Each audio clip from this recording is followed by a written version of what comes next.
They're off in the Belmont Oaks Invitational. Mayday Ready hopped in the air at the start in his lap. Opulent Restraint broke alertly. Totally Justified. Nitrogen third. Then it's Warming in a good spot fourth, 4 lengths off the lead. Fian is next, racing on the outside of Virgin Colada. And at the back of the field, the trailer is Mayday Ready. The opening quarter mile for Opulent Restraint went in 23 seconds flat, opening up to lead it by 5 lengths. Totally Justified in second, and the favorite Nitrogen reserved in third. They're followed by Warming. Fian is next. Another 2 back to Virgin Colada and Mayday Ready. It is Opulent Restraint. Loose on the front end, has a 3-length cushion on Totally Justified in second. Jose Ortiz and Nitrogen still cruising along. 1.5 lengths in front of Warming, who's 5 lengths off the lead. The half in 46 and 3. Moving into the far turn. Fian has 5 lengths to make up. Then Virgin Colada and Mayday Ready. Opulent Restraint. Nitrogen gets her cue now and starts to gather some momentum into second. Opulent Restraint has been alone on the front end. Nitrogen second. Fian running a good race on the outside third, followed by Warming in fourth. On the outside, Mayday Ready is starting to kick in. They're in the final furlong, and Nitrogen comes to Opulent Restraint, who's fighting her hard. 2 lengths back, Fian trying to pull off the upset and is finishing with very nice strides. It's Nitrogen in front. Opulent Restraint comes back, and here's Fian surging on the outside. Here's the line. Photo finish! Fian and Fabian Pratt came right at Nitrogen and Jose Ortiz. Those two in the Belmont Oaks Invitational. This episode of Coffee with Dew, sponsored by Leaf Filters Gutter Protection or whatever it's called. Right? Leaf? Yeah. Is that what it is? Yeah, it's called Leaf Fitters or Leaf something. I don't know. Here's the deal, man. Here's the folder. Here's the folder. Leaf. So, yeah, Leaf Filter Gutter Protection. So here's the deal. I'm my dad. Look, we got some gutter issues. House was built in 1997. I was watching Fox News. I was watching Gutfeld because he's funny, in my opinion. Yeah. And they had an ad for Leaf Filter because we have weeds growing out of our gutters and all this and that. I'm like, hey, you got to clean the gutters. I mean, that's the first. Okay, we cleaned the gutters, and then I hired somebody else to clean the gutters, and then there's an area where I need a long ladder, and somebody stole my ladder. So I hired another guy, and he only did the front, not the back. So I call a guy. I call these guys. I didn't even know I set up the appointment for July 5th. I mean, who sets up an appointment the day after the 4th of July? So the guy comes over. He's like a used car salesman, like the Tin Man, or like he's trying to sell me. You've seen those movies. Of course. So I bet, first of all, we discussed 3 races. That's one of them we discussed. I showed the replay. This is so I've thought a lot about this conversation. Okay. Yeah. Before we had it. I think the first thing we need to do is go back and watch, if you can pull this up, and you'll have to go to your ADW, the 5th from Ellis yesterday. Yes. Okay. Because that started, and you and I have already spoken, so I kind of know how this story begins and ends.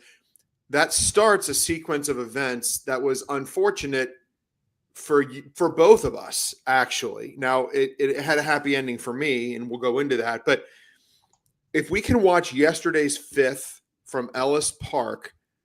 So it was July 5th, the 5th race. We were on the 5 horse, Alder. Yeah, let me get July 5th.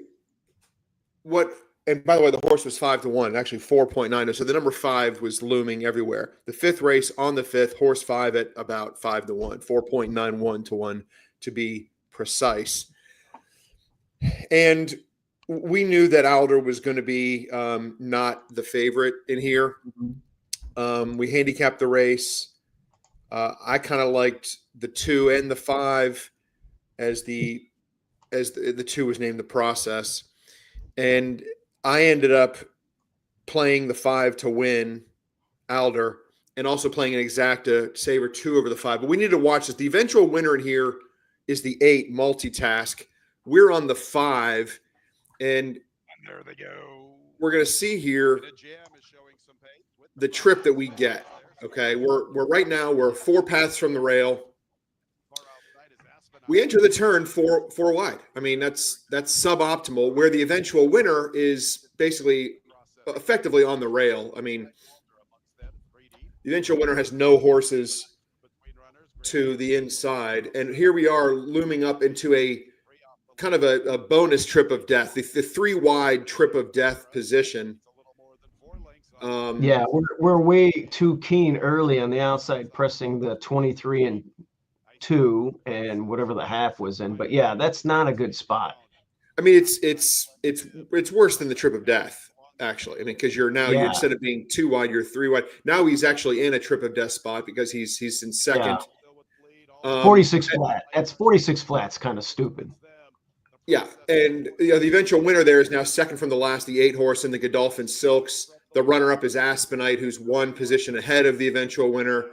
At this point, you're expecting Alder to – I'm thinking the horse is going to finish 4th or 5th. I mean, the horse isn't going to sustain it. But, and here the winner tips out and loses a very little bit of ground late. And Alder does not back up. You see, got about half a length in front. Here comes Aspenite. Alder is still fighting. At this point, I thought we might still win. And then it just became too much. The ground loss became too much. And we run 3rd, beaten about a length. Is that right? About a length. Yeah. So now that had we hit that race, I was going to enter the Indiana Grand contest on Twin Spires, and you would have been more engaged. So at this point in the story, why don't you tell us what? And I realize I'm kind of taking over the host role here. What happened to your day after this race? So you watched that race. So I have obviously a lot of family in town. So we've been busy doing this and that. So we made it a trip to the cemetery day in late morning, early afternoon.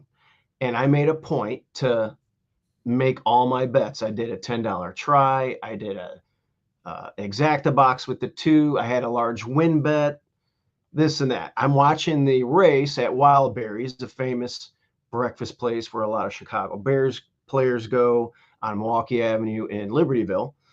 So I'm watching the race and I'm like, come on, and then we lose. I'm like, all right, whatever. I'm going to play these next 2 horses. But I wasn't going to bet until I got home. Because on yesterday's Coffee with Dew, we highlighted 3 horses, the first of which was Alder, who we just watched lose after a horrific double trip of death trip. I think was the best horse in the race. I think it was a good pick. It just, it's one of those things where you're like, man, and I'm bragging about the kid, Gabriel Saez was on that horse, I think. Yeah. Having a good early part of the meet, and he didn't ride very well there. But so I'm like all pumped up for, even though I lost that race, I was like, okay, we ran good. I'm going to hit these next ones. I like Fiona, whatever the hell, Fiona. Yep, Fiona, yeah. And we recognized Lone Speed in the Indiana Derby. So I was going to play those 2. I pull in the driveway. Now, my dad, he doesn't want to fucking talk to this guy. He's in my driveway waiting. I'm like, who the fuck is this guy? Is this guy like a bill collector or something? I don't think I owe anybody money. So he gets out of the car with like this big, like gigantic 3x3 briefcase. And he's like, hey, gutter, leaf filter guy, whatever. And he's like starting to talk to my dad. Are you the guy that makes the decision? I go, whoa, hold on, buddy. My dad's a heart patient. He ain't going to talk to you about nothing. I forgot I made the appointment. Thanks for coming. But talk to me. I'm the guy that called you. Me and my brother, will pitch in and we're going to pay for this thing if it works out. And then he got real short. Oh, I was coming and this and that. I said, hey, buddy, look, you want to go through this or not? And then he kind of quieted down. I kind of quieted down and, took a deep breath. He started giving me a spiel in the driveway. And keep in mind, I've still got 2 hours to post for the next race. Mm-hmm. So I'm thinking I'm good. He's looking around. He's explaining the thing, blah, blah, blah. Goes into a long diatribe. And he's like, it was like 15 minutes. And then he's like, you know what? I'm going to take some measurements. I'm going to look around, take some pictures. I said, and when I'm done, I'll talk to you. I'm like, fine. I'm going to tinker with the pool, get, backwash it, get the pump going, and then I'll be in the house. He knocks on my door like 35 minutes later. So now that 2 hours after the 15 minutes and the 35 minutes is like an hour and 15 before post. Right. He gets into the kitchen table and he digs in like an Alabama tick and starts talking about this, that. He runs through this whole thing. I have 138 feet of gutter, which he thought would be more, and it's really not a lot. It's for a big house. It's, it's okay. How much do you think that leaf filter with this stainless steel surgical grade mesh that no organic material can get into would cost for 138 feet of gutter? Does the price include replacing the actual gutters themselves? Yeah, you're going to replace the gutters with 6-inch gutter or 5-inch gutter, the bigger gutter. We're going to keep the downspouts because those were the right size. And we're going to put this leaf filter surgical mesh stainless steel system over it. 138 feet around the house. How much do you think that would cost? 138 linear feet. Okay. You're talking about, roughly 40 yards and change. Yeah. Closer to 50 yards of gutters. It's a 2-story house. Yes. Well, yeah, it's a 2-story home, but yeah, right. Well, you got other expenses there. I mean, honestly, I would expect you could get that done for between $7,000 and $8,000 would be my guess. I went into it hoping for 6. Yeah. And if it's 7, so be it. This guy charged me he quoted me $17,000. $17,000. I don't know if you can see that. $17,410 each he quoted. And then you see that figure on the bottom, 11,000? Yeah. That's if he just puts the leaf guard over the current gutters. Right. 11,000. That's insane. So he's got me in there. And he's trying to hard sell me like, nah, man, I do due diligence. I got to do research. Nah, that's sticker shock for me. I wasn't prepared for that, blah, blah, blah. Then he's really digging in. He's like, well, I can give you a 10% preferred discount now. I can give you a 5% for your dad for being a senior. What about military in the family? Well, my grandpa was, my grandparents were in World War II. All right, 5% there. Then he goes 15% summer sale discount. Then he's got flex install. If we call you and, we want to do it on a Saturday instead of a Tuesday, are you flexible? Yeah, I'm flexible. 5% there. So he knocks off $7,000. It goes from 17,000 to 10,000. But the kicker is, Justin, I got to buy it right there. I said, well, look, pal, you're giving me a 1-year guaranteed, quote. Mm-hmm. What if I want to come back in 6 weeks? You're going to tell me 17,000 to 10,000's out the door after I want to, research it a little bit? He's like, yeah, that's the deal. I'm busy. I got 5 other people to talk to. I said, how are you going to, are you like selling this to an old lady? She's a widow. Her husband died. She's got his money. That's the only people that are going to buy this thing right on the spot. Nobody's going to pay for it right there. So back and forth, this and that. I lost track of time. By the way, we had to look at a farm at 5:30 at that point in time. My phone's blown up. Fat Jamie's hitting me up. Yeah, dude.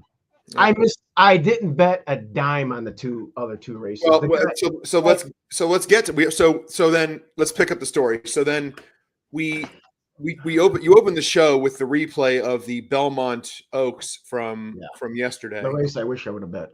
Right. That was the first thing that happened. That was the 11th race. And by the way, that went post time. I'm looking at the chart. It was off at 6:17 p.m. Okay. So by the way, you had 5 bills on that race. And what else did you bet? I had 100. So I had 100 to win on Fian. at 6-1. But by that point, it was too late for me to get into the Indiana Grand contest. Okay. Yeah. So now I, as people know, I've been taking a step back from the horses, although this weekend my handicapping has been freaking lights out, because if you were watching yesterday at Saratoga in the 8th race, I sent out a text to our personal Lone Speed group text where I said, the price on number 5, Step Forward, is insane. 12-1, loses by a nose to a horse that he just couldn't run down. It was IRAD. I was on IRAD and the 5 Step Forward, so I missed that too. But I've really been seeing things very clearly the last couple of days. So we go into the Belmont Oaks Invitational. I'm not depositing money in my ADW. I'm getting rebates and bonus incentives, whatever. And on July 1st, I got a bonus amount from my ADW, and I had $100 left. So I put the 100 to win on Fian. We just watched the replay at the start of the show. Gets up at 6 at an overlaid, by the way. Not only did you miss the race, Stevo, but it was an overlaid 6-1. 9-2 to 6. Oh my God. It was 5-1 on the morning line, but goes off at 6-1.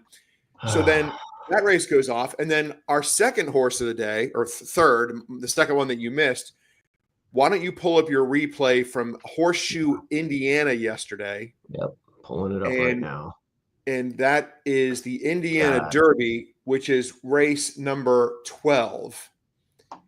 Where, now a little background here, Tip Top Thomas was my early bet last fall to win the Kentucky Derby. I bet that I think I had 200 at 40-something to 1 off of the really solid effort in the Champagne Stakes. And then he just didn't get back into training. He didn't get back into training until late, so he missed the Triple Crown Trail. Came back at Keeneland in a sprint, wasn't ready for that short distance. And then on May 25th, won an allowance race at Belmont at Aqueduct as a favorite, and then came into this race appearing to be possibly the Lone Speed on paper. Now, it didn't work out that way, and we knew we weren't going to get 6-1. We ended up at about 2.7 to 1. But I thought, the horse's ability, which I really believe in, combined with the expected trip today. I just hit the Fian race about 20 minutes earlier, and I had a few extra bucks in my account. House money, no fear. Right.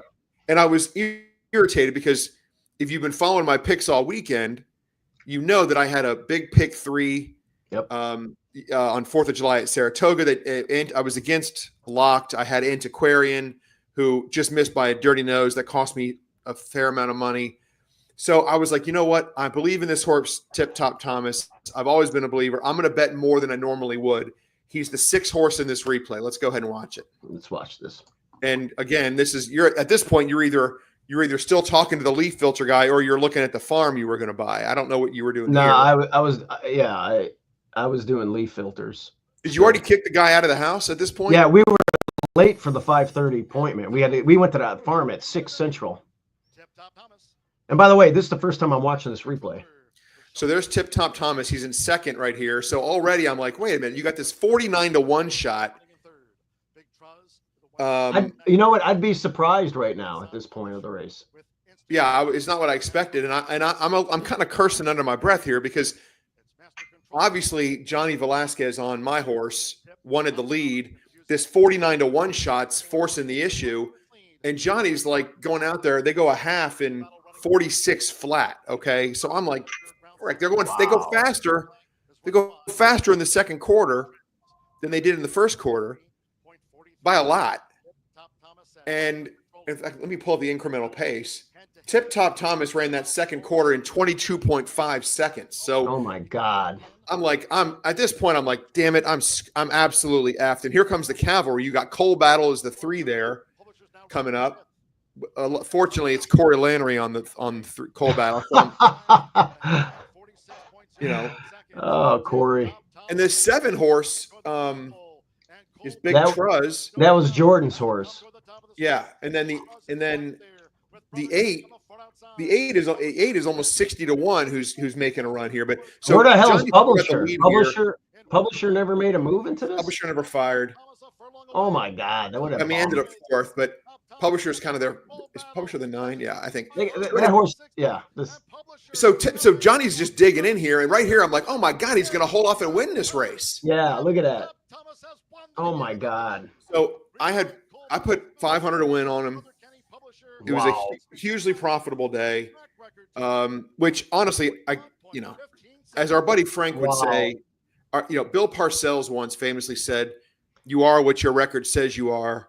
Yeah. Frank would say, "Look, I mean, either you win or you lose," and it's hard to argue with that. Yeah. But I mean, I really have been seeing the ball clearly. I took, as you know, a couple months off of the horses. I haven't been dialed in. I haven't been focused, and I, got back into my old career in cybersecurity, and I've still been keeping one eye on the horses, but just one eye. I'm not dialed in, but the last couple of days I have been, and you missed it because of frickin' leaf filter gutter protection. And my God, the sticker shock.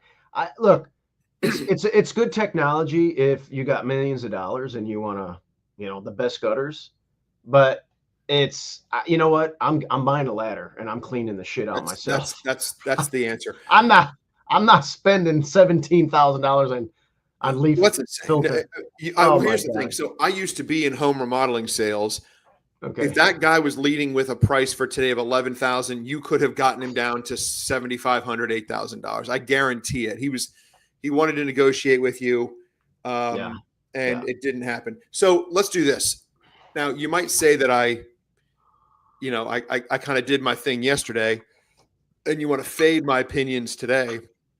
And I wouldn't argue with anybody who said, "Hey, look, he was kind of seeing the ball yet." We should have been 3 for 3 yesterday. I believe Adler should have won.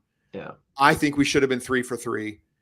It didn't happen. I've got 2 opinions today that I feel really good about. I love it. I love it.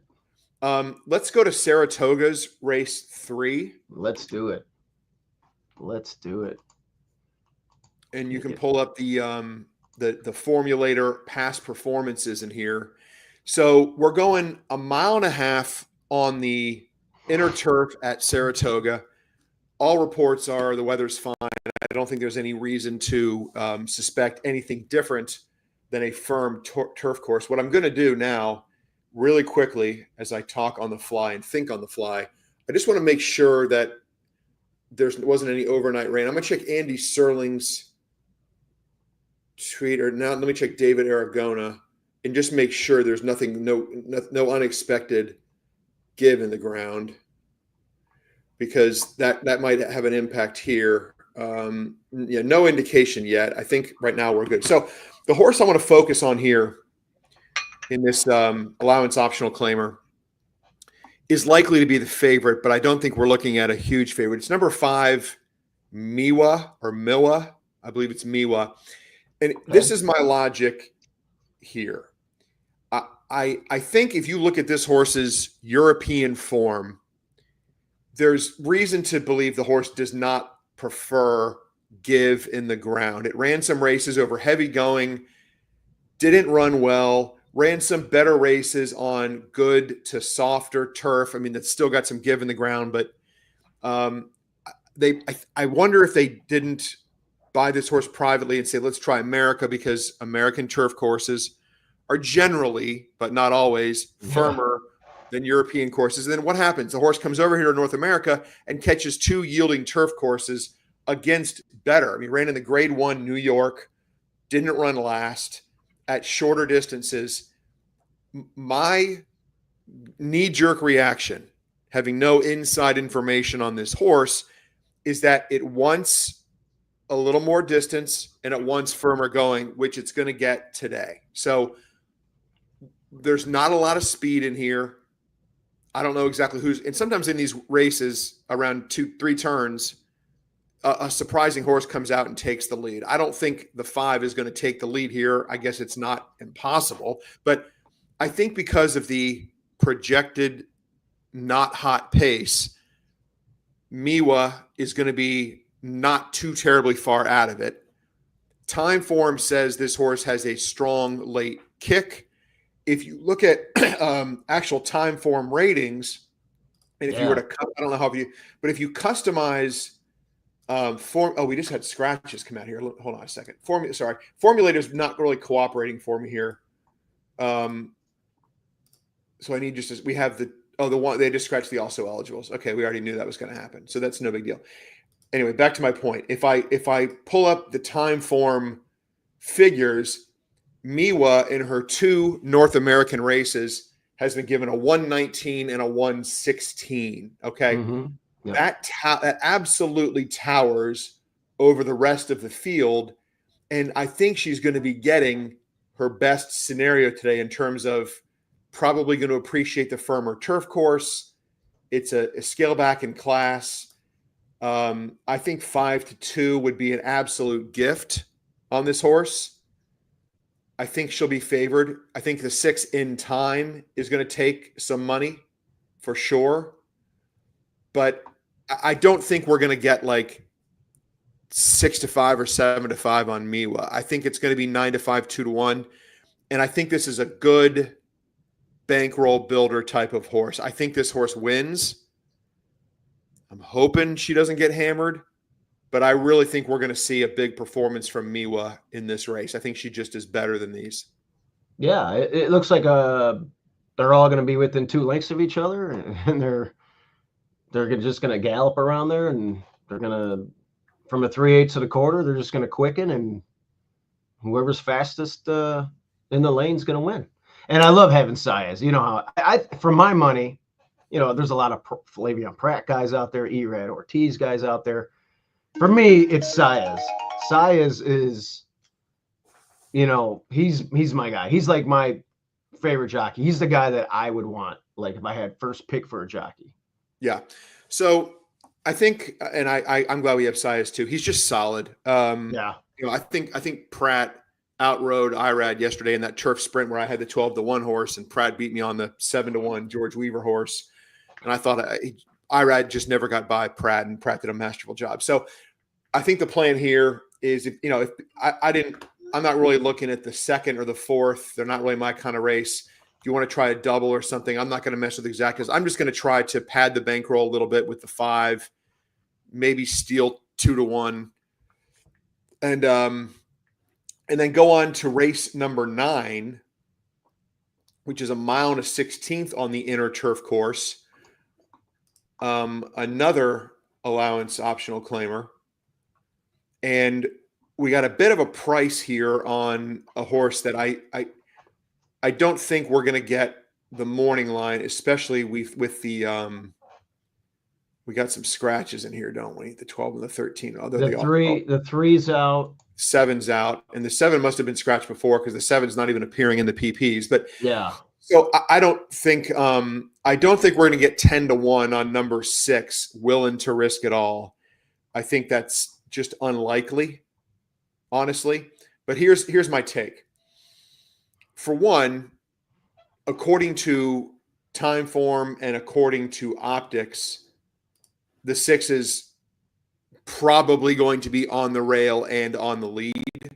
Again, you never know who's going to pressure or try to make something happen from the outside, but I think it's very reasonable to assume this horse is going to be on the lead and on the rail. So that's already 2 good things working for us. So the last 2 races, we had outside posts and we had wide trips. You can see that in the running lines or in the notes. You don't even need to watch the replay. They were both on the last 2 turf races were both on good turf courses. They were both at a 1.16 and you see the race 2 back, the May 17th race, breaks from the rail and then somehow ends up in the 2 path. It's like, let's break from the rail, let horses pass us from the outside. My God, let's go right into a trip. I mean, I absolutely hate it when that happens. I absolutely hate it. And we got a red number in there. It's fast and TOD, it looks like. So yeah, a semi. It wasn't a TOD for the whole race, but it was still a suboptimal trip. It says chased in the 2 path. Always, always, always bad. Still finished 3rd of 9 behind 2 horses that came from a little bit off the pace. I mean, a little bit out of it. So, and then you go to the race before that, 4 wide and 3 wide, another wide trip breaking from post 7. I mean, again, you're the second call, you're second by a length. You're to the outside. You're in another at least temporary trip of death position, you're wide. So that, again, 2 suboptimal trips. Then we got to go back to August of 2024, basically a year ago, for 3 other attempts on the turf, 2 of which were at Saratoga, all 3 wide draws. And what do the notes say there? You look at the August 24th race, bump to the break, 2 path. Before that, 4 3 wide first turn, kept on. Before that, 3 wide of the turns, 5. I mean, this horse has been drawn to wide trips everywhere. And if you like Beyer speed figures, which occasionally I do and occasionally I don't, we can see this horse with wide trips is running Beyers at 80. Okay. That absolutely triumphs over this field. I mean, the 10, today's 10, Brigade Commander, is breaking from post 10, has put up some low 80s Beyers. The 9 has put up a low 80s Beyer. Willing to Risk It All, my 6, has put up consistent 80 to high 70s Beyers with wide trips. Okay. Yeah. And today projects to be on the front, on the rail. There are many, many, many things going for this horse. Yes, this one is a state bred. Okay. And we know that state breds compared to open company, it's not exactly the same level of competition. But the race on May 17th was also against open company, and he hardly disgraced himself in that race. So 10-1, I think it would be a highway robbery, a Brinks job. But there are horses in here that I think are going to get played. You know that the 5 Miguel Clement's horse with Irad Ortiz coming off a 5-length romp against state-bred maidens, that horse is going to get bet 100%. It's not going to shock me, and I hate that this is the case. It's not going to shock me if my 6 ends up being the second choice. Wow. The 10, I mean, are they going to? The 10's got a bad post, okay, and I think I just don't think they're gonna bet this horse down to 5-2. Maybe they will, and I'm wrong. And the Beyers are, the turf Beyers on the 10 are better than mine, and we know Beyers have a major impact. That's another thing I look for in Beyers, because they do tell you where the bettors are going to go, but there's a lot of things you have to do your own research and your own digging into each Beyer, in my opinion. So I'm on the 6 here. Yeah, I like it. You make a good point. There's nothing worse in turf racing than a horse that's uncovered, wide, and especially if they get the trip like Adler did that we watched earlier. Yeah. So if we can just, this kid, this bug isn't that bad. You're getting 5 pounds and 14%. This guy's cutting his teeth. Is there any relation to Stuart Elliott? I don't know. I should know that, but didn't Channing Elliott? I mean, did he race at Oaklawn, or am I imagining that? Maybe I'm. Doesn't. Yeah, I mean, he's right. He's ridden this horse twice. I don't know why I thought Oaklawn. Maybe I'm thinking of Stuart Elliott and Smarty Jones in Oaklawn. I don't know, but Elliott, this bug, has been on this horse for the last 2 starts. Right. Hopefully, that means he's learned something about the horse. And we'll just see how it shakes out. I like this horse. This is you're a little bit apprehensive about saying, hey, we're going to get 10-1, but that's all right. If we get 6, you're thinking we're going to be second choice. I think it's not going to shock me if the 5 gets bet heavily down to like 2-1, 5-2, and then the 6 ends up like 4-1, 9-2, and then the 10 ends up around that same area. Maybe, I don't know. I mean, maybe third choice. I don't know. I mean, yeah. I'm not expecting 10-1, but I am going to be making a win bet as long as the horse isn't drifting down to 7-2 or something. At that point, right, I might try an exacta over the 5, or I don't know what I'll try, but that's the play for me. 2 plays at Saratoga today, bud. All right, Tony V. I used to have trouble all the time with leaves in my gutters. I fixed the problem when I cut down the trees next to my house. Well, there's trees in the neighborhood that aren't mine, and I did plant, or my mom planted a tree in the yard that we will never cut down. So Yeah, I mean, there's that. I think you hit the right solution. Oh, here we go.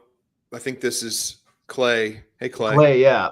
Pair up Miwa in the In the third third with with Jeremiah. Jeremiah's Firster in the second. So is that a double Okay. we're talking about? Yeah, it would be the second. So he's talking. Jeremiah's Firster is the 6 Toga Twist in race 2, according to our good friend Clay Sanders, who All right. There we they said go. I love the horse, first time starter. Okay, I mean, look, you get Well, I information. mean, look at that work tab. Yeah, the morning reports, the workout reports must be glowing on this one. I mean, I'm going to just blindly Clay. Listen, Clay does not give out a lot of tips. He's on a handful of occasion. He's told us about 10 strike horses. Yep. And I hit either a double or I think I might have hit a 10 strike pick 3 once, because it was either a double or a pick 3 at Oaklawn. I can't remember, but I cashed a big ticket because Clay's like, we kind of like our horses. So if Clay's got information about a horse, I'm going to follow his guidance blindly. I'm not going to empty the bankroll going on the double, but I am going to try to get a double 6 into the 5. The broodmare was pretty talented. Career got cut short. Was on a 3-race winning streak before the career ended for the broodmare. So yeah, and it's working good. So yeah, a nice double 6 to the 5. And and then maybe you've got a little extra money for the 9th, and then we hit that. We got a little extra money for race 9. We play Willing to Risk It All in the 9th, and we wrap up. And then Steve, you'll have enough money by that point. You can buy the leaf filter solution, and at least a ladder, or at least you can replace your stolen ladder. I have been trying to get a hold of Emily Gullickson so we can find out if we're going to be on the turf at Hawthorne today. We got some rain, and I did text her. Haven't heard anything. What's Nick the Kid texted me? He's probably lying about how much money he bet on a horse. Yeah, Nick, Justin doesn't believe that you bet 200 to win on, what do you say, Lamplighter Jack? Who the hell knows? He's but anyway, we have a horse in here. Dino's Dixie. And this horse is going to watch? Yeah, I'm going to be at Hawthorne today. Okay. Yeah. So this is a 12-5 claimer. What race are we at Hawthorne here? We're in race 2 at Hawthorne. So we had some rain last night, a little bit of a drizzle this morning in southeastern Wisconsin. Now down in Cicero, which is about hour drive south. I don't know if they got rain at all or not. So maybe Nick the Kid can chime in and tell me. I did text Emily. She might have slept in this morning. Okay. Well, but she's entitled to do that. Well, your first post at Hawthorne today, 3:43 p.m. Eastern. Yeah, they're trying to, they don't want to butt heads with Saratoga early on, and their feature race, Saratoga's pretty much done by then, and get some handle. But Dino's Dixie should be okay today. Joel had this horse. There's no turf racing at Oaklawn, as you know. So we gave a lot of the turf horses to Joel down at Tampa, a couple turf horses to some other guys in Gulfstream. But this guy wasn't in the greatest of form down there. We think we might have fixed something, at least temporarily, on him, and we think he's going to run a big race today. This kid, Santiago Gonzalez, has been just on fire lately. I mean, he literally went from 10% to 15% in the last 2 weeks, and he was aboard Lamplighter Jack when he won. So He's really feeling it. There's no secret here. 5.5 are going to go. This 2 horse here has never run on turf, and maybe they entered for dirt, hoping it rains. But I would think maybe why not just the MTO? But we'll see what he can do. He'll spice things up, but I think we're much faster. Well, my friend, I hope that whatever happens today, you don't have a new distraction that prevents you from winners. Although, listen, we people have been watching you and I talk for a while. I got my Patreon, which I'm not really active in right now. It's obviously this year. I go through streaks. I think anyone who has followed me on Horsey Twitter or on your YouTube channel knows I go through these periods where I can't miss anything, and then I go through periods where I can't hit water if I fall out of a boat. Okay, and the last couple of days I've been hot, but all hot streaks come to an end. People should consider that when deciding whether or not to play the horses I gave out today. And hopefully, Steve-O, if you're not distracted and you don't have another guy showing up your house trying to sell you some other horse, hopefully you get in and we hit. That's all. I'm definitely going to be playing these horses, albeit now. Let's get the post times down. So yeah, let's do that. Which one goes off first? Because Clay's tout. That's the early. Second at Saratoga, which goes at 1:44 p.m. Eastern time, and then my first play of the day is the third, which goes at 2:18 p.m. Eastern time, and then the 9th is 5:44 p.m. Eastern time. So you're spread out there. You got about 4 hours between race 2 and race 9. All right, so I'm going to be playing race 9 at Hawthorne. Yes, you will. So I'm going to have to bet that double in the win bet in race 3, or however I'm going to do that. I'm going to do that early here. Get that out of the way, probably on my advanced wagering site, and then I'll bet cash or both later on.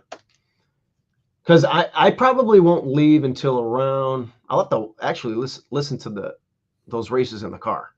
Is the entire Simonovich family going to be at Hawthorne, including my buddy Davey Crowley? David Crowley was sick. I'll have to see if he's going to muster up the courage to show up. Okay. Well, my dad, me, some of the kids. Who knows? There's going to be. We've had anywhere from 5 to 20 people at the track the last 4 racing days.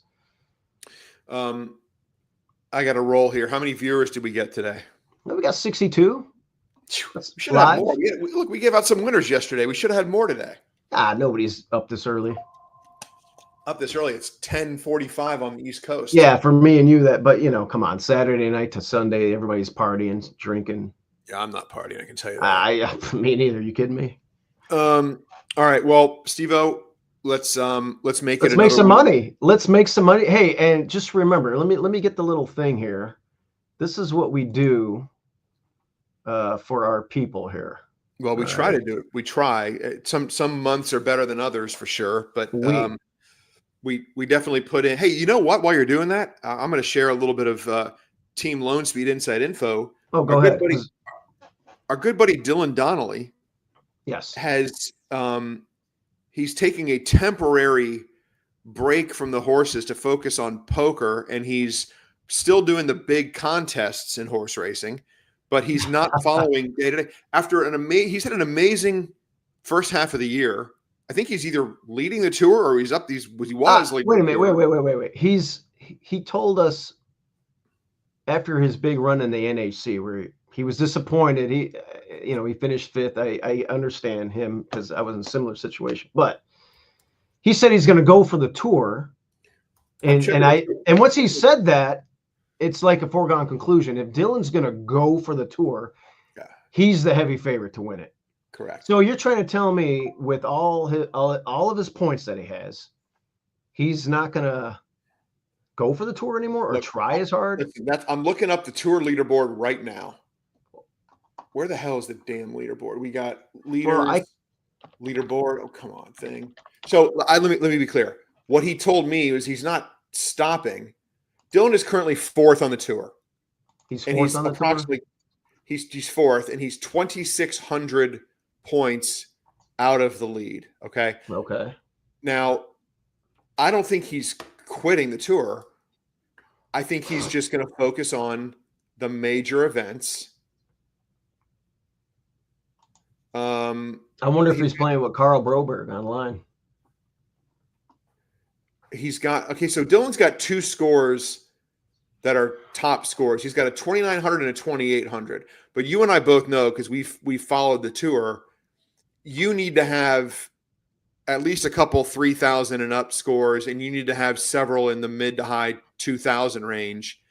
And right now, Dylan, as it is, he's got a good total right now at 18,000, but he's going to need to get some major scores, and they're going to have to come on track. Because I don't think he's playing a lot of online. I think. Correct me if I'm wrong. He's already got 2 BCBCs and he's double qualified already. I believe that's correct. Yeah.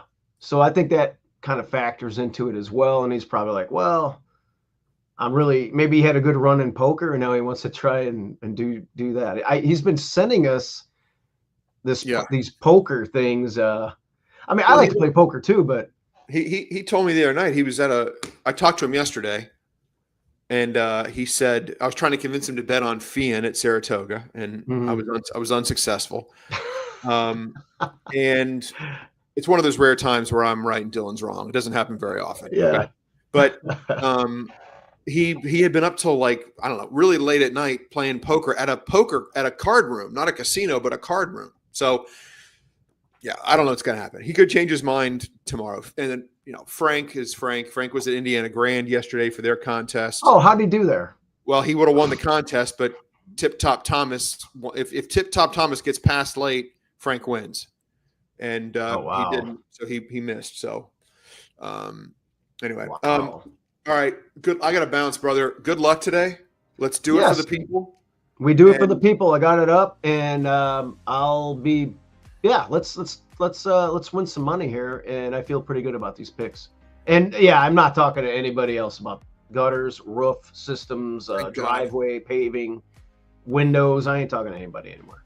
Good luck to Dino's Dixie, my friend. Say hi to your dad and Davey for me. I will. Look for us in the winner's circle. Later. See you later, buddy.